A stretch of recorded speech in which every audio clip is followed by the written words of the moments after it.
Oi, pessoal, boa noite, tudo bem? Boa noite, Pessoal, professora. Pode. Boa noite. achei que vocês não estavam me ouvindo. Eu só estou ouvindo. Consegue ver também? Também, perfeitamente. Perfeitamente. Ótimo. Pessoal, então eu vou começar a aula, a gente tem já alguns participantes. Vamos começar então. A primeira coisa, eu queria saber se vocês têm alguma dúvida em relação ao trauma de abdômen, né, que nós vimos durante 2 aulas. Como que nós estamos, então, nessa matéria? Tudo bem até aqui?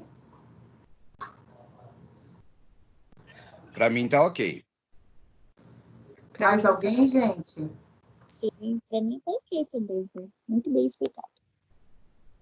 Ah, que bom, fico feliz. Gente, então, como hoje nós temos, né, só uma aula, a gente vai falar um pouquinho, então, eu vou dividir aqui minha tela com vocês. E nós vamos falar um pouquinho hoje sobre o trauma musculoesquelético. Vocês conseguem ver a minha tela, gente? Sim. Todo mundo consegue ver? Sim. Ok.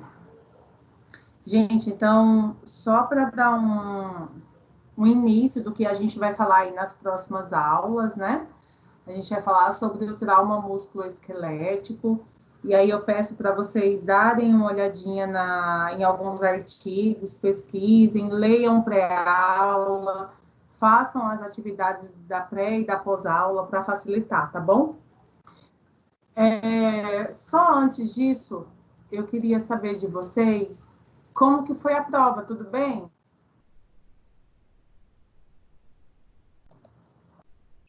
Foi confusa, professora. Esse negócio de verdadeiro ou falso virou minha cabeça, mas eu consegui. Conseguiu mais alguém, gente? Eu achei boa a prova, tinha o conteúdo que você realmente passou em aula. Não entendi, Bia. Eu falei que foi boa a prova, realmente o conteúdo é o que você passou em aula, não tive nenhum problema. Ah, que bom. Fico feliz. Vocês ainda conseguem ver a minha tela como trauma musculoesquelético? Sim. É porque Sim. toda hora eu estou tendo que voltar aqui para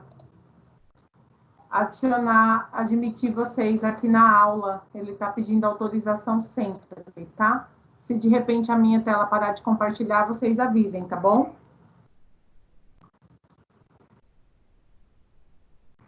Pessoal, para quem está chegando agora, então, boa noite. Vocês conseguem me ouvir? Oi, boa noite. Consigo Boa sim. noite. Boa noite, boa noite. Pessoal, vocês conseguem ver a tela compartilhada? Sim. Sim. Ok. Eu vou pedir para vocês, então, não esquecerem de deixar o microfone, então, bloqueado, né, no mudo. Usem os fones de ouvidos, então, para ficar mais fácil a audição. Eu acho que hoje está melhor o áudio, né? Sim, melhor Sim. áudio de Sim. todos. Ótimo. Pessoal, então, vocês estão sendo, então, gravados, né? A nossa aula está sendo gravada.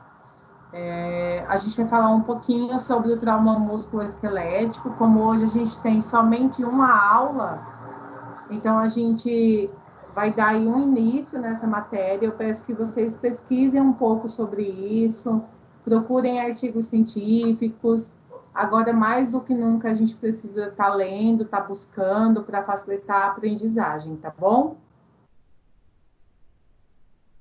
Então, iniciando aí sobre o trauma musculoesquelético, a primeira coisa que eu quero falar para vocês é que quando a gente pensa em tecido musculoesquelético, a gente está pensando e a gente está falando da maior massa do corpo humano, porque 45% do peso total do nosso corpo está relacionado ao tecido muscular esquelético. Então, é uma quantidade de quase 50% do nosso peso total. E aí, quando a gente começa a falar, né, sobre lesões musculares, a gente começa a falar de coisas mais simples até as mais graves, né, de você ter uma torção simples até você ter uma amputação de membro devido a um trauma musculoesquelético. Tudo bem até aqui, gente? Ok. Tá. Sim. Então, as lesões, né, do sistema do músculo esquelético, elas podem ser causadas, né, por contusões, por estiramentos, por lacerações. Então, são inúmeras as formas que essas lesões podem vir acontecendo aí, né, com os pacientes. E aí ela existe uma classificação. E essa classificação, ela serve para separar as lesões entre, né, como eu falei agora no início, entre as lesões mais leves, as lesões moderadas e até as lesões graves, certo? Então, as lesões musculoesqueléticas ou de extremidade são muito comuns. Pequenos acidentes domésticos, recreativos ou esportivos levam a esse tipo de lesão, na maioria das vezes sem maiores consequências. Então, o principal mecanismo pelos quais essas lesões podem representar uma ameaça à vida e a perda sanguínea, né, que pode causar um choque, dano a vasos sanguíneos e nervos. Então, só um minutinho, só ver quem está tentando entrar aqui na aula. Pronto. Então, o que a gente tem que pensar? Que a gente não pode ter uma classificação, né, de uma lesão musculoesquelética achando que ela não é nada. Ah, ela torceu aqui, vamos pôr um gelo e tá tudo certo. A grande maioria acaba sendo esse tipo de lesão mesmo, né? Como eu falei aqui no início, uma lesão leve, uma lesão simples. Mas o que a gente tem que pensar é que as lesões musculares, elas são as principais causas de incapacidade física. Então, não é diferente de nenhum trauma do que nós vimos até agora. O que a gente tem que pensar é que todas as vezes que a gente tem algum tipo de trauma, algum tipo de lesão, a gente tem que sempre imaginar que ela pode se agravar. Né? Que se eu tenho, por exemplo, um paciente que ele tem uma ruptura de uma fibra muscular, né, que aí pode ser por diversos motivos, eu tenho que pensar que essa função muscular rompida, danificada, né, que ela pode apresentar para mim um cenário mais grave do que eu posso imaginar. Então, ela pode ser uma ameaça à vida. O paciente, ele pode ter uma perda sanguínea, ele pode chegar aí a um choque, né, a uma situação mais grave.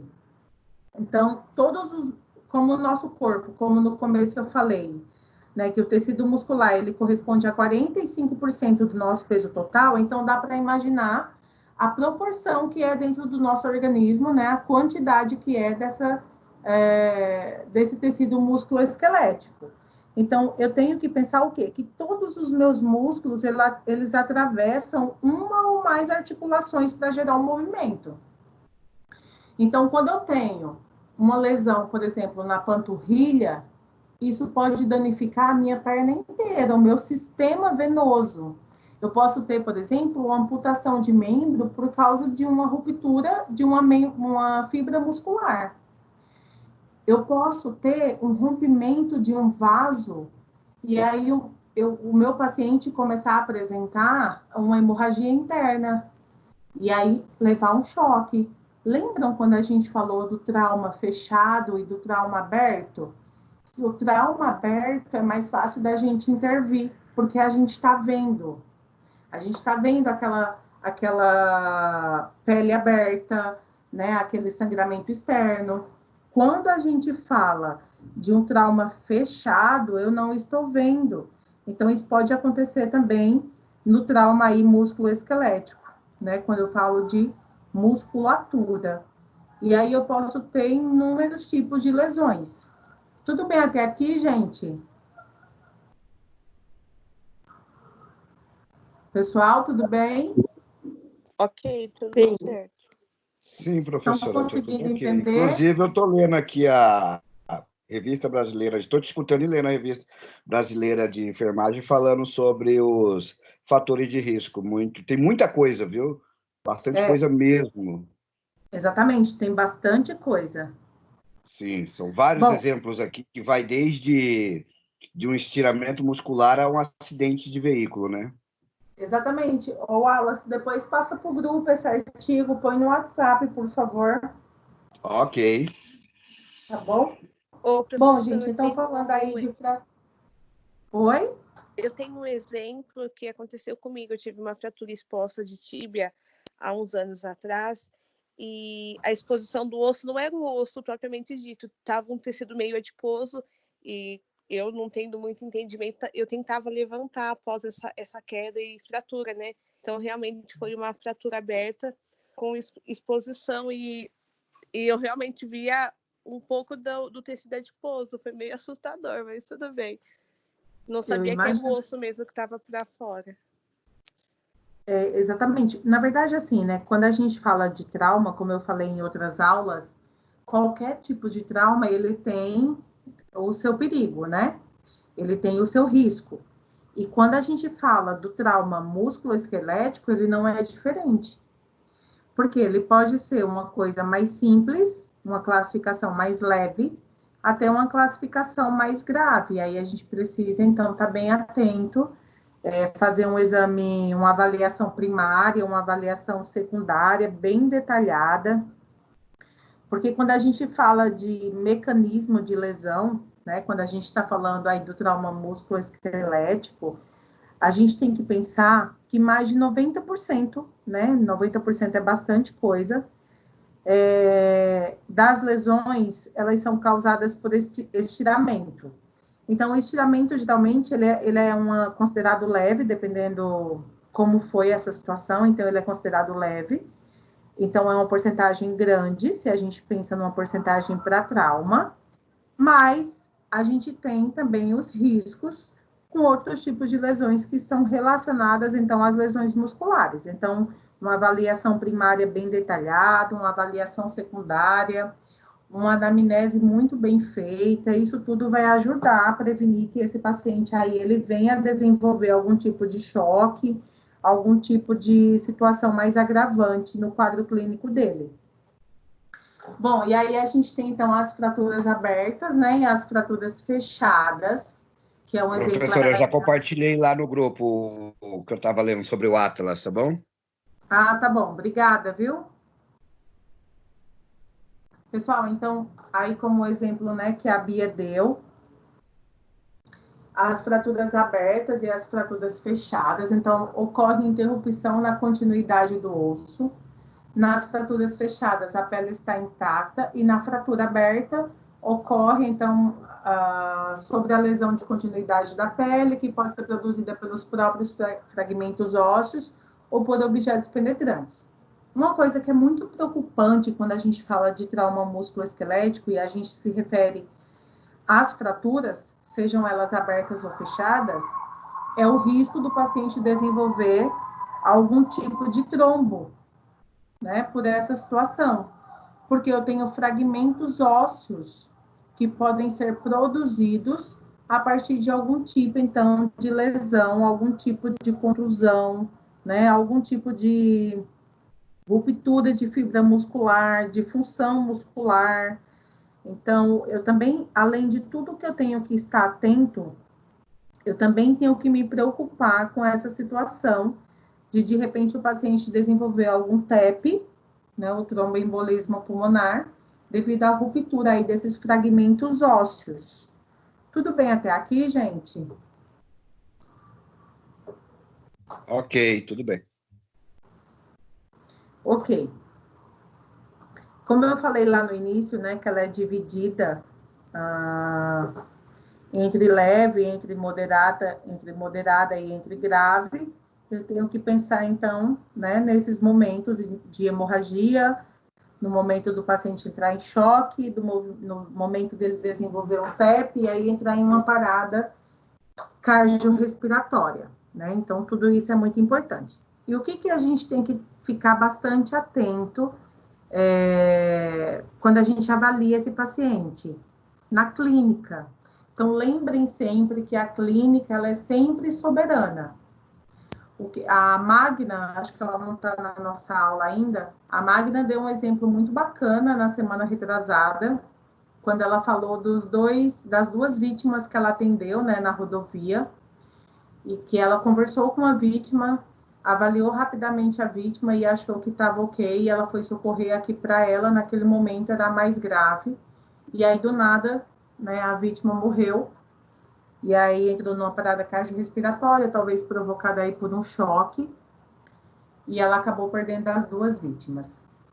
Então, a gente olha para o paciente, a gente imagina o que de pior pode acontecer com ele, para que aí a gente consiga ter uma melhor resposta das nossas avaliações, tanto as avaliações primárias, né, quanto as avaliações secundárias.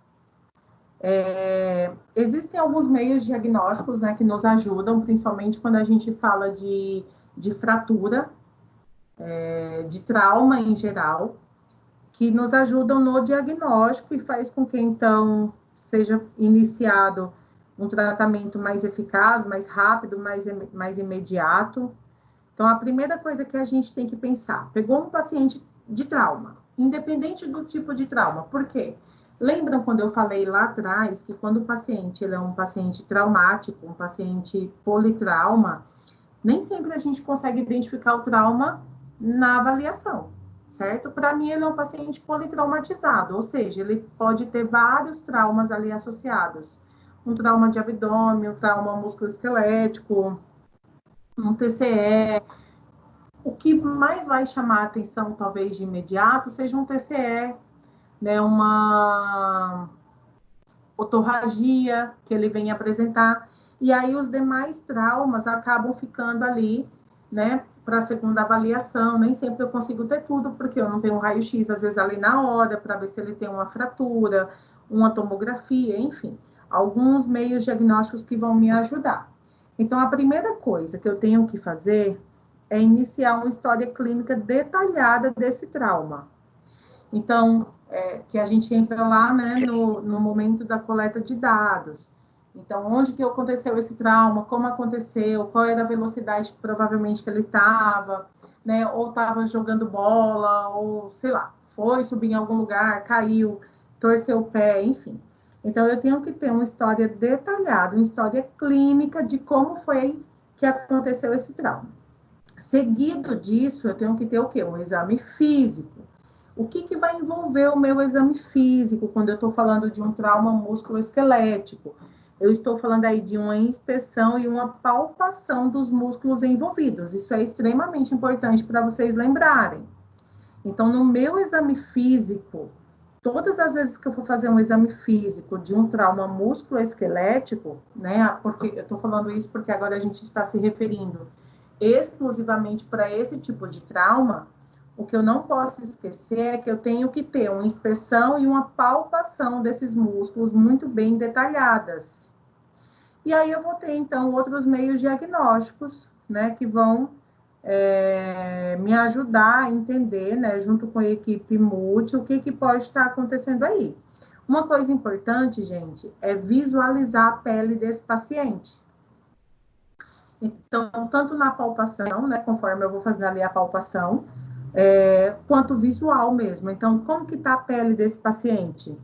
Apresenta, por exemplo, equimose, né? A perna mudou de cor, está ficando meio rendilhada, ou seja, ele está tendo insuficiência venosa ali. Será que foi pinçado algum tipo de vaso que não está deixando, então, o sangue correr livre e fazer o papel dele, né, de pequena e grande circulação? Porque se eu não me atento a isso, e aí quando eu falo eu me atentar a isso, eu estou falando de toda uma equipe multi, né, do médico, do enfermeiro, do auxiliar, do físio, enfim, todo mundo que está ali tem que ter esse olhar voltado para o trauma. Tem que ser um olhar voltado para aquele momento que está acontecendo ali. Então, se de repente eu tenho um exemplo, uma equimose, esse paciente pode perder aquele membro. Se eu não agir de forma rápida, ele pode perder, né? Tem alguns hematomas, né? Como são esses hematomas? São fáceis de identificação, ou seja, eles são grandes, está em grande parte do corpo, está em pequena parte do corpo, né? Quais são os exames que ele vai fazer lá no hospital? Então, ele vai fazer um raio-x, vai fazer ultrassom, que aí vai ser, né, através do médico, o médico que vai solicitar, mas sempre com uma equipe multi ali, né, um ajudando o outro. Ele vai fazer uma tomografia, uma ressonância, enfim. O que vai ser necessário para determinar aquela lesão mais especificamente? Então, todos os exames que forem necessários precisam ser feitos para a gente conseguir identificar. Quando a gente fala de lesão muscular, o que geralmente eles fazem é a ultrassonografia. É um método que ele é simples de fazer, ele é barato também, e ele é rápido, e geralmente todos os hospitais possuem, né, um aparelho de ultrassom, e ele consegue identificar muito bem se eu tenho algum tipo de lesão naquela musculatura.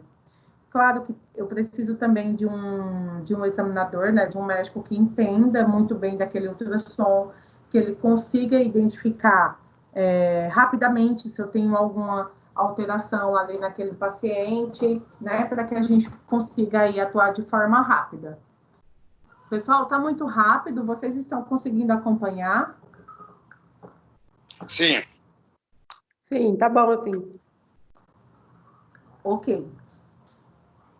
Outro método também que é bastante utilizado, gente, é a ressonância magnética. Quando geralmente o médico já pede a ressonância magnética, ele não pede o ultrassom. Porque a ressonância magnética ela tem uma sensibilidade muito alta para a gente identificar qual foi o tamanho dessa lesão, se tem edemas, se eu tenho algum rompimento naquele músculo. Então, pediu ressonância, ele já exclui, então, a ultrassonografia. Mas é um exame mais caro, não são todas as instituições que possuem, né, tanto a tomografia quanto a ressonância magnética. Então, por isso que o principal aí que é pedido são os dois, na verdade, né? Porque quando eu falo parte de edema, de ruptura, eu tenho que ter um exame de imagem mais profundo, porque no raio-x eu vou ver fratura óssea. Eu não vou conseguir ver ali um edema, né, um hematoma grande ali, eu não consigo ver no raio-x, né? Bem só se for uma coisa muito para eu ver uma mancha, mas que eu também não consigo ter um diagnóstico preciso. O raio-x, o que eu consigo ver são fraturas, tá? Tudo bem até aqui? Sim. Então, tá bom. Bom, quando eu falo, então, de fraturas, quando eu falo de rompimentos e aí de toda a parte de exame diagnóstico, eu tenho que pensar na fase aguda desse trauma, né? O momento ali imediato que aconteceu e qual é o tratamento que eu tenho que ter para aquele início ali. A gente tem que ter muito cuidado, porque a gente pensa sempre, caiu, machucou, vamos pôr gelo. Nem sempre a indicação é gelo, né? Então, se de repente eu tenho uma ruptura ali de fibra muscular, nem sempre a indicação é gelo.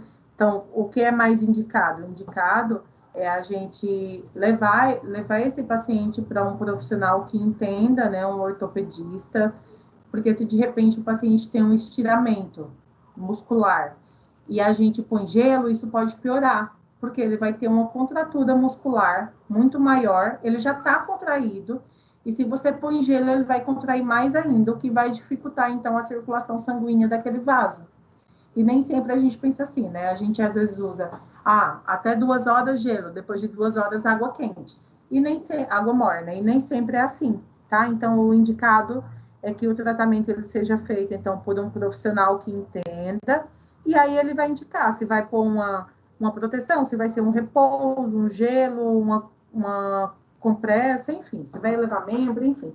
Ele vai ver de acordo com o que ele vai avaliar aí nos exames que foram feitos para diagnosticar algum tipo de lesão, tá? Então, a Professora, primeira coisa... em maioria das lesões, eu acho que praticamente, vamos colocar 80% das lesões, eu estava lendo em um outro artigo, que ele é usado de primeiro relaxante muscular, né? Que mesmo ele estando politraumático, esse relaxante muscular vai ajudar a diminuir a dor desse paciente, né? Independente do trauma.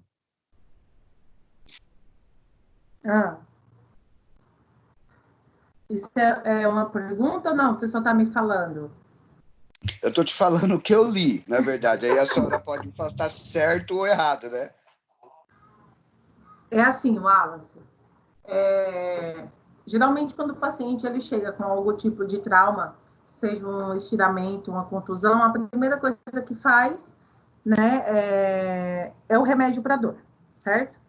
Depois disso, geralmente, eles utilizam o relaxante muscular, porque a gente tem uma musculatura contraída, né, com bastante dor, mas vai depender muito do tipo de lesão, aonde foi esse local da lesão, se ela é mais leve, se ela é mais grave.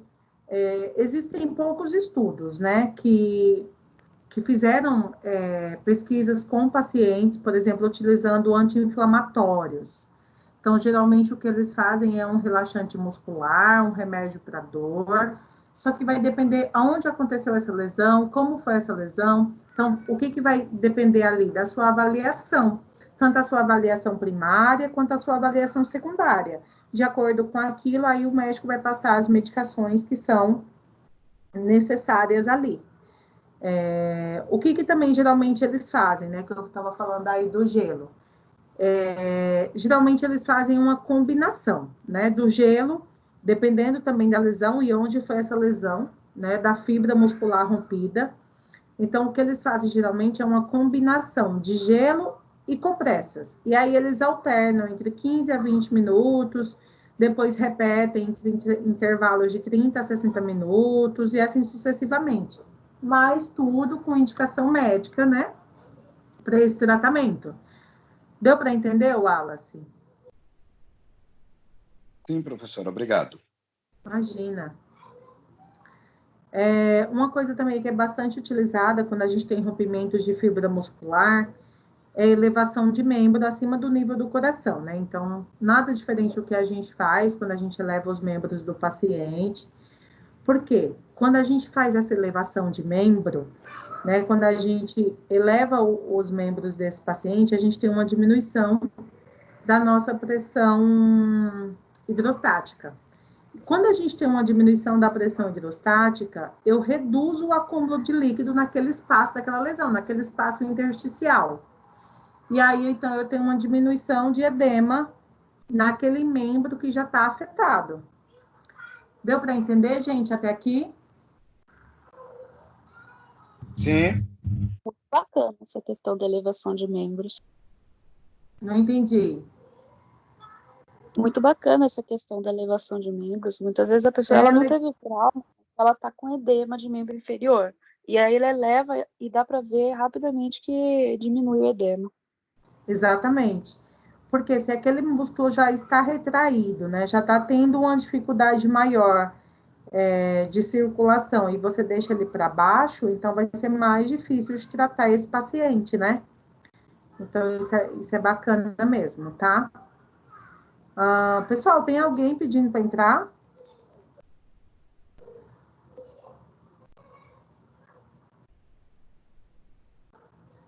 Acho que não, né? Não, a Ingrid só que falou que a internet dela tá ruim, que ela não tá conseguindo acessar a aula.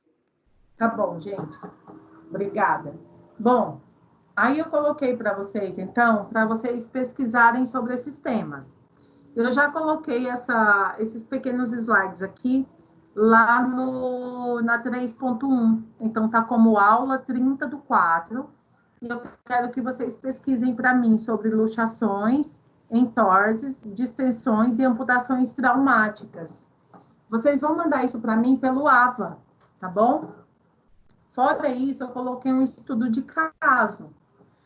Então, descrição da situação problema, né? Paciente internado na clínica cirúrgica com fratura de fêmur há 2 dias, encontra-se contração esquelética em membro inferior direito, com presença de edema 3 para 4 cruzes, perfusão periférica diminuída, pulso pedioso ausente, cianose e parestesia. Qual a provável complicação que pode estar ocorrendo nesse membro inferior? Então, vocês vão ler a matéria no AVA, vocês vão ler pré-aula, vão ler a aula, tudo bonitinho, lê lá o livro de vocês, se for necessário. E vocês vão trazer a resolução desse estudo de caso para mim. Semana que vem, que nós teremos 4 aulas, eu vou discutir com vocês a respeito da resposta, tá bom? Deu para entender, gente, o que eu quero que vocês façam? Sim. Sim. Alguém tem alguma dúvida? Sim. Alguém tem alguma dúvida, gente? Ficou claro? Professora, eu não ouvi direito. Pode repetir? Sim. Eu vou compartilhar aqui de novo com vocês.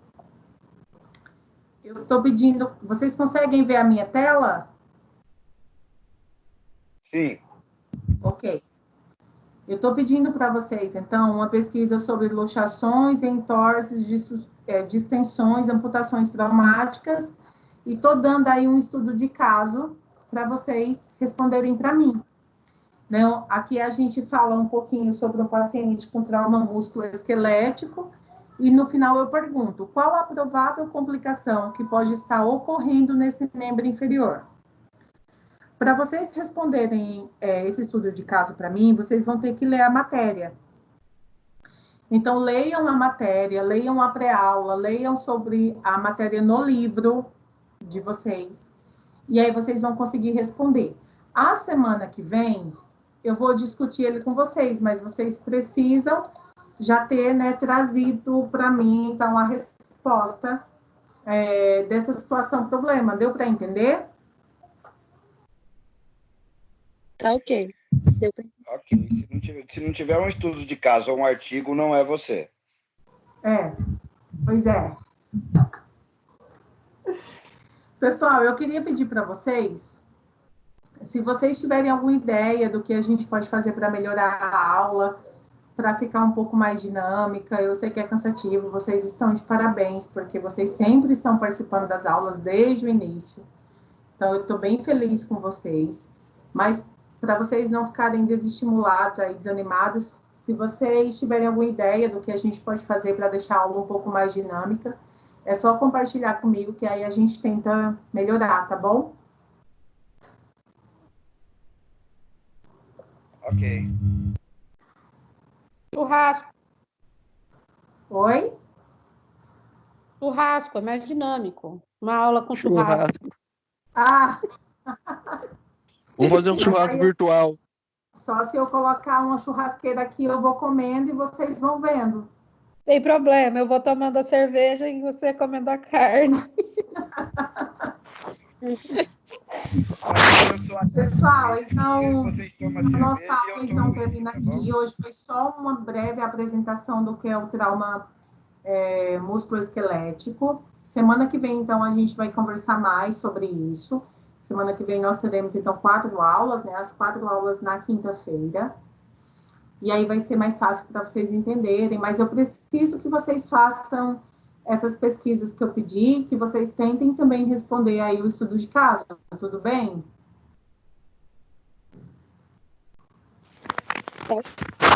Tudo bem. Tudo bem. Tá. Tranquilo. Gente, semana que vem, na nossa próxima aula, quando a gente estiver falando, né, quando eu não estiver compartilhando tela com vocês, eu vou querer ver os rostinhos de vocês, tudo bem? Ah, meu Deus. Não. Ah, é bom que você tá De avisando uma pijama semana e de encomenda. antecedência que dá tempo de ir no cabeleireiro, maquiador. Eu vou Por tomar isso que eu banho tô pra avisando. maquiagem. Por Pode isso que eu deixar. estou avisando Tá bom, uma semana de antecedência, tá? Ah, você não quer ver Então- ninguém sem. Você quer ver, mas quer ver bonito ainda. Wallace, eu estou vendo só a sua testa. Eu vou continuar de pijama, hein? É, você vai me ver de pijama também. Eu vou continuar deitado na cama, de pijama, assim. Mas eu mudei, professor. Eu tirei a barba. Aí, tá vendo? Então a gente precisa se ver aí na semana que vem. Então, semana que vem, quando eu não estiver compartilhando tela, eu quero ver os rostinhos de vocês, pode ser? Ah, muito bem. Ah, Felipinho, viu? Você não quer ver Né? meu cabelo já cacheado, né? Que eu nem no cabeleireiro eu tô indo por causa do coronavírus. O Eu fui que no que o Covid não faz, né? Perder cabelo Nossa, demais. o cabelo tá voltando ao normal. O marido nunca viu meu cabelo assim. Ele vai conhecer a mulher com quem ele casou agora. Coitado, tá ferrado. Pessoal, Danado. mas fica, tô vendo o Wallace aqui, fica bem legal a gente se vendo, a gente consegue interagir melhor, eu acho que vai ser bacana, tá? Travou? Então, semana que vem, então, quando eu não estiver compartilhando tela, eu quero ver os rostinhos de vocês, tá bom? Tudo bem? Fazer o quê, né? Tá bom. Deixa para você ver nosso rostinho mais pro final da aula, então. Tá bom, pode ser, então. Pessoal, Aí dá tempo de arrumar. eu vou encerrar minha aula com vocês, então. Agora eu tenho outra aula com outra turma, mas bom feriado para vocês. Muito obrigada pela aula de hoje. Quem não conseguiu entrar, infelizmente, às vezes acontece, né, pela internet, mas tentem passar então para as pessoas. A aula vai ser disponibilizada. Tirem uma dúvida para mim. Vocês estão conseguindo acessar as aulas que eu estou postando no AVA, as aulas online? Eu não entendi sua pergunta. Eu sim. Sempre que acaba uma aula, eu posto o link da nossa aula no AVA. Alguém já tentou entrar e conseguiu ver esse vídeo das nossas aulas lá? Ah, eu teve um dia que eu tentei entrar, mas não apareceu. Não apareceu para mim. Não isso sei não se tem, é não. a configuração do meu notebook, eu não sei o que é que acontece. No celular eu não tentei, eu tentei pelo Note. Tá. Mas eu vou tentar pelo celular e vou ver se é melhor. Tá. Mas alguém conseguiu, gente, pelo link que eu posto no AVA?